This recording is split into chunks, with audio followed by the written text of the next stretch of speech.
আমার গার্লফ্রেন্ড দেখছি একটা রেস্টুরেন্টে একটা ছেলের সাথে অনেক ঘনিষ্ঠভাবে বসে আছে। তার পরনে ছিল গেঞ্জি এবং একটা জিন্সের প্যান্ট, সে কখনোই পরে না। আমি ভিতরে গিয়ে ঠাস করে একটা চর বসিয়ে দিলাম ছেলেটার গালে। তখন আমি সুমায়াকে বললাম, আমার সাথে রিলেশন করে এর সাথে বসে কি করছো তুমি? তখন সুমায়া বলল, তোর সাথে কিসের রিলেশন করবো? তোর যোগ্যতা আছে আমার মতো মেয়ের সাথে রিলেশন করা? যা নিজের মতন কাউকে খুঁজে নে। নিজেকে কখনো আয়নায় দেখেছিস? আপনারা তো কিছুই বুঝতে পারছেন না, এগুলো সব অবহেলার কারণে। তাহলে ফ্ল্যাশব্যাকে যাওয়া যাক। সুমায়া যখন ঢাকা মেডিকেলে চান্স পায় তখন আমাকে এসে জড়িয়ে ধরে। জড়িয়ে ধরার পর সে বাসায় চলে যায়। তারপরে আমিও বাসায় চলে যাই। আমাদের পরিচয়টা দিয়ে দিই, আমি জুয়েল, আপাতত স্টুডেন্ট। যার কথা এখন বললাম সে আমার ভালোবাসা। আমাদের 2 বছরের রিলেশন, দুজনেই একই ক্লাসে পড়ি। পড়ালেখায় সে আমার থেকে খুব ভালো স্টুডেন্ট, আমিও ভালো ছিলাম। কিন্তু আমার ফাইনাল পরীক্ষার কিছুদিন আগে বাবা মারা যায়, যার জন্য ফ্যামিলির দায়িত্ব আমার কাঁধে চলে আসে।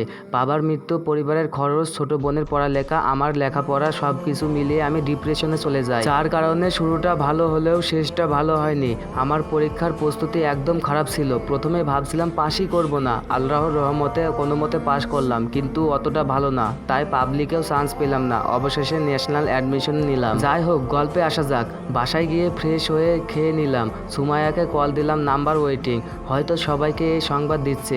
বিকালে বের হলাম, সানিকে কল দিলাম আসার জন্য, সে আসছে। তখন সানি এসে আমাকে বলে, কি রে কি অবস্থা? তখন আমি বলি, এই তো আছি, তোর কি খবর? সারাদিন কোনো খবর নাই যে? তখন সানি বলল, আব্বুর সাথে বাইরে গেছিলাম, শুনলাম সুমায়া নাকি মেডিকেলে চান্স পাইছে। আমি বললাম সানি বলল, শালা মিষ্টি কই, আগে মিষ্টি খাওয়া। তখন আমি বললাম, আমি তো টেনশনে আছি। সানি বলল, এত খুশির মধ্যে আবার টেনশন কিসে? তোর তো বউ ডাক্তার হবে, আমাদেরও তো ফ্রিতে চিকিৎসা করাবে। তারপর আমি বললাম, তারপরেও আমি ফেনীতে আর ও ঢাকাতে, কেমন হয়ে যায় না ব্যাপারটা? যেখানে আমরা প্রতিদিনই দেখা করতাম সেখানে বছরেও পাবো না। তারপরে সানি বলল, দেখ ভাই, ভালো কিছু পেতে হলে কিছু না কিছু ছাড় দিতে হবে। ও ওখানে পড়ালেখা করুক, তোর সাথে মোবাইলে যোগাযোগ করবে, চ্যাট করবে, ছুটি পেলে আবার আসবে, সমস্যা কি? বন্ধুরা, মানবিমান গল্প এখনো লেখা শেষ হয়নি। লেখা শেষ হইলে খুব শীঘ্রই আমি তাড়াতাড়ি আপনাদের মাঝে হাজির করাবো। কিন্তু তার আগে আপনারা অপবাদ, অবহেলা না পরের ভালোবাসা গল্প চান, অবশ্যই কমেন্টে জানাবেন। চলেন গল্পে ফিরে যাওয়া যাক। তারপরে আমি বললাম, তারপরে সানি বলল, আরে ধুর বাদ দে, চল চা খাবো। তারপর আমরা চা খেতে চলে যাই। সেদিন রাতেও সুমায়ের সাথে অনেকক্ষণ কথা হলো। আমার মাঝে যে একটা ধারণা ছিল সেটা হয়তো ভুল। এর কিছুদিন পরে সে ঢাকায় চলে যাবে। আমার সাথে এই কয়দিন খুব বেশি একটা কথা হয়নি। যাওয়ার আগে একবার দেখা করতে বলেছিলাম, ওর হাতে সময় নাই। আমিও বোকা মনে হ্যাঁ বলে বিদায় দিলাম। যদিও হ্যাঁ বলেছি, কিন্তু ভিতরে ভিতরে আমার অবস্থা খুবই খারাপ। সুমায়া চলে যাওয়ার পর আমি ওর কল বা টেক্সট এর অপেক্ষায় বসে থাকতাম। আমি নিজে থেকে দিতাম না, কারণ মেডিকেলে পড়ে, আমার থেকে পড়ার চাপ 1000 গুণ বেশি। ও যখন ফ্রি হবে তখন নিজে থেকেই ফোন দিবে। সে মাঝে মধ্যে কল দিত। যখন কল দিত নিজেকে খুব ভাগ্যবান মনে হতো। ইদানিং খেয়াল করলাম সুমায়া আমার সাথে কোনো প্রকার যোগাযোগ করছে না। আমি মাঝে মধ্যে কল দিই, নাম্বার ওয়েটিং থাকে। যখনই কল দিই নাম্বার ওয়েটিং। আমার বুকের মধ্যে একটা অন্যরকম ব্যথা অনুভব হতে শুরু করলো। সারাদিন অনলাইনে থাকে, কিন্তু আমি মেসেজ দিলে সিনও করে না, যদিও করে 1 ঘন্টা পর রিপ্লাই দেয়। আমার বুঝতে বাকি রইল না, সে অন্য পথে হাঁটা শুরু করেছে। দেখতে দেখতে 4 মাস কেটে গেল। গত 1 মাসে ওর সাথে আমার মাত্র একবার কথা হয়েছে, তাও আবার 2 মিনিট। একদিন রাস্তা দিয়ে হাঁটছি, এমন সময় ওর চাচাতো ভাইয়ের সাথে দেখা হলো। কিছুক্ষণ কথা বলার পর সে বলল, সুমায়া নাকি বাড়িতে এসেছিল, 3 দিন ছিল, আবার চলে গেছে।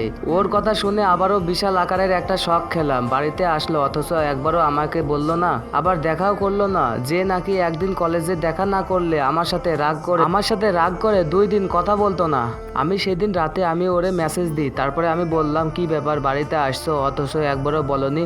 সুমায়া তখন বলল, মনে ছিল না, আর আমি খুব একটা সময় নিয়ে যাইনি। তখন আমি বললাম, 3 দিন ছিলে, তার মধ্যে 3 মিনিটও কি তোমার সময় ছিল না? তখন সুমায়া বলল, থাকলে কি তোমার সাথে মিথ্যা বলছি নাকি? আমি তখন বললাম, সারাদিন অনলাইনে থাকো, কিন্তু আমি যখন মেসেজ দিই তখন রিপ্লাই দাও না, কারণ কি?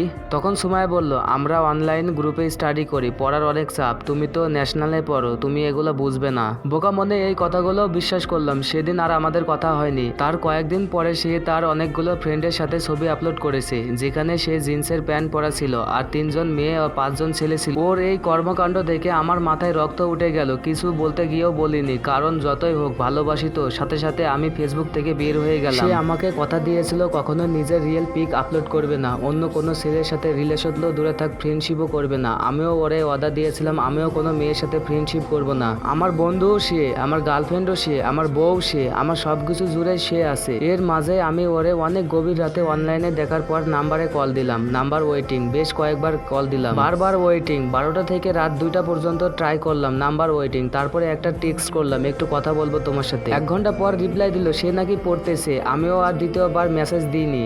এর কয়েকদিন পর সে আবার অনেকগুলো ছবি আপলোড করলো, যেখানে একটা ছেলের সাথে খুব কাছাকাছি অবস্থায় আছে। ছেলেটা ওর কাঁধে ভার দিয়ে বিভিন্ন স্টাইলে ছবি তুলতেছে। 4-5টা ছেলের মাঝে সে একাই একটা মেয়ে আছে। ছবিগুলো দেখে আমার শরীর কাঁপতে শুরু করলো। সাথে সাথে ওরে কল দিলাম, নাম্বার ওয়েটিং। আমিও বারবার দিতে লাগলাম। কয়েকবার দেওয়ার পর সে কল ব্যাক দিল। তারপরে সুমায়া বলল, কি ব্যাপার, তোমার প্রবলেম কি, এতবার কল দিচ্ছ কেন? তখন আমি বললাম, তুমি এগুলা কি শুরু করছো? সুমায়া বলল, কি করছি আমি? তারপরে আবার আমি বললাম, তোমাকে না বলেছি ওই ছেলেগুলোর সাথে মিশবে না, পর্দায় থাকবে, কিন্তু তুমি জিন্স প্যান্ট পরে ওদের সাথে কি করো? ছেলেটার সাথে তোমার কি সম্পর্ক যে তোমার গায়ে পর্যন্ত হাত দেয়? তখন সুমায়া বলল, আমার লাইফ আমি যা ইচ্ছে তাই করবো, তাতে তোমার কি? তারপরে আমি বললাম, আমার কি মানে? দেখো সুমায়া, যেগুলো আমি লাইক করি না ওগুলা তুমি করবে না, বারবার। তারপরে পুরো কথা শেষ না করে সুমায়া কলটা কেটে দিল। তারপরে আমি আবার কল দিলাম, কিন্তু নাম্বার বিজি, আমাকে ব্লক করে দিয়েছে। আমার পুরো শরীর কাঁপতেছে। সাথে সাথে আমি সানি আর আইমানকে কল দিলাম, ওদেরকে আমার সাথে দেখা করতে বললাম। কিছুক্ষণ পর ওরা আসলো। তারপরে সানি বলল, কি রে, কি হয়েছে, হঠাৎ এত জরুরি ভাবে আসতে বললি কেন? তারপরে আইমান বলল, কি হয়েছে বল। আমি পুরো বিষয়টা ওদেরকে বললাম। সানি বলল, হয়তো ফ্রেন্ড হবে, এখানে এত রিয়াক্ট করার কি আছে? তারপরে আমি বললাম, তোর মোবাইলে দেখ ওর ছবিগুলো, তারপরে ভালোভাবে পরিষ্কার হয়ে যাবি। আর ফ্রেন্ড হলে সেই বিষয়টা আমাকে বুঝিয়ে বলতে পারতো, এভাবে ব্লক কেন করে দিবি? তারপরে আইমান বলল, আচ্ছা ছেলেটার সাথে আবার রিলেশনে জড়িয়ে যায়নি তো? তখন আমি বললাম, দেখ এগুলো বলিস না, আমার মাথা ঠিক থাকবে না। সানি বলল, একটা কাজ করা যাক। তখন আমি বললাম, কি? সানি বলল, চল আমরা ঢাকাতে যাই। আইমান বলল, আমরা ওখানে যাই কি করব? সানি বলল, সুমায়া ওখানে কি করে নিজের চোখে দেখে আসবো, আর হাতে নাতে সব গিয়ে ধরবো, তাহলেই তো সব ক্লিয়ার হয়ে যাবে। ওখানে সে তো আমাদের সাথে চালাকি করতে পারবে না। তখন আমি বললাম, যাও কি ঠিক হবে? তখন আইমান বলল, আরে চল, আমার আন্টির বাসা আছে, আমরা একদিন আগে যাব, রাত ওখানে থেকে পরের দিন সুমায়াদের ক্যাম্পাসে যাব। সানি বলল, ওর ঠিকানা জানিস তুই? তখন আমি বললাম, না। তারপরে আইমান বলল, তাহলে কেমনে কি করবি? সানি বলল, সুমায়ের একটা বোন আছে না সামিয়া, ওর থেকে নিয়ে। তখন আইমান বলল, সে কি দিবে? আমি বললাম, দেবে, আমাদের রিলেশনের ব্যাপারে ও সব জানে, আমাদের সাথে মাঝে মধ্যে ও কথা বলতো। তখন তাহলে আর একটা বন্ধু বলল, তাহলে তো হয়ে গেল, তুই ঠিকানা ব্যবস্থা কর, বাকিটা আমরা দেখতেছি। এরপর আরো কিছুক্ষণ কথা বলে ওরা চলে গেল। রাতের বেলা সুমায়াদের বাসার নাম্বারে আমি কল দিলাম। আমার টেনশন হচ্ছে যে আমি জন্য কল দিচ্ছি, আন্টি না ধরে, সামিয়া কল ধরলে ভালো হতো। কিছুক্ষণ পর সামিয়া কল ধরলো। আমি ওর সাথে কথা বললাম, অনেকক্ষণ শুভেচ্ছার বিনিময় করলাম। তারপরে ওর বোনের কথা সব জানালাম। সামিয়াও আপসেট হয়ে গেছে। আমি সামিয়ার থেকে ঠিকানা নিলাম এবং এটা বললাম যাতে সুমায়াকে না বলে। রাতের বেলা আমি সানি আর আইমানকে কল দিলাম। সানি বলছে পরের দিন যাওয়ার জন্য। তারপরে আমিও ঘরে আম্মুকে ইনিয়ে বিনিয়ে সব বুঝিয়ে ঠিকঠাক করলাম। পরের দিন সকালে আমি সানি আর আইমান ঢাকার উদ্দেশ্যে রওনা দিলাম। বাস চলতে শুরু করলো, পথ যে শেষ হচ্ছে না। 4 ঘন্টা পর আমরা ওখানে পৌঁছালাম। সেদিন আইমানের আন্টির বাসায় আমরা থেকে গেলাম। পরের দিন সকালে আমরা রেডি হয়ে সুমায়াদের ক্যাম্পাসের উদ্দেশ্যে রওনা দিলাম। একটা রিক্সা নিলাম। কিছুক্ষণ পর ওখানে গিয়ে পৌঁছালাম। আমি ভাবছি হয়তো আমাদের ক্যাম্পাসের মতন সবাই ভিতরে যেতে পারবে, কিন্তু দারোয়ান আমাদের যেতে দিল না। বাইরে কিছুক্ষণ দাঁড়িয়ে রইলাম। একের পর এক কেউ আসছে কেউ যাচ্ছে, কিন্তু সুমায়ের কোনো ছায়াও নাই। আমরা বাইরের একটা ক্যান্টিনে গিয়ে বসে রইলাম। বসতে বসতে প্রায় দুপুর হয়ে গেছে। আমি বারবার ঘড়ির দিকে তাকাচ্ছি, মনে হচ্ছে কিছুতেই সময় যাচ্ছে না। প্রায় 2টার সময় স্টুডেন্টগুলো আবার বাইর হতে শুরু করলো। আমরা 3জনই খুঁজতেছি। কিছুক্ষণ পর দেখলাম সুমায়া আসছে, সাদা এপ্রন পরা। আমি তাড়াতাড়ি ওর দিকে যাব, এমন সময় সানি আমার হাত ধরে ফেলে। তারপরে সানি বলে, আগে দেখ ও কি করে, তারপরে যাবি। আমরা ওদের পিছু নিলাম। সুমায়ার সাথে 2টা মেয়ে আর বাকি 5 জন ছেলে। ওরা বাইরের একটা রেস্টুরেন্টে গেল। আমরা বাইরে থেকে নজর রাখলাম। দেখলাম সুমায়া ওয়াশরুমে গিয়ে ড্রেস চেঞ্জ করে ফেলেছে। গায়ে একটা গেঞ্জি, এর উপর শার্ট গায়ে দেয়া, মাঝখানের থেকে উপরের দিকে কয়েকটা বোতাম খোলা। ইচ্ছে করছে থাপ্পড় দিয়ে সব কয়টা দাঁত ফেলে দিই। ওরা খাবার অর্ডার করলো। দেখলাম সুমায়া আর ওই ছেলেটা একটা ড্রিঙ্কের মধ্যে 2জনে খাচ্ছে। ওদের এই অবস্থা দেখে আমি আর স্থির থাকতে পারি। সোজা ভিতরে চলে গেলাম। গিয়ে ঠাস করে একটা চর বসিয়ে দিলাম ছেলেটার গালে। সানি আর আইমান দৌড়ে আমাকে গিয়ে ধরলো। সুমায়া অগ্নি চোখে আমার দিকে তাকিয়ে রইলো। সাথে সাথে সেও আমাকে একটা চর বসিয়ে দিল। তারপরে আমি বললাম, তুমি এই কাজ করতে পারলে? সুমায়া বলল,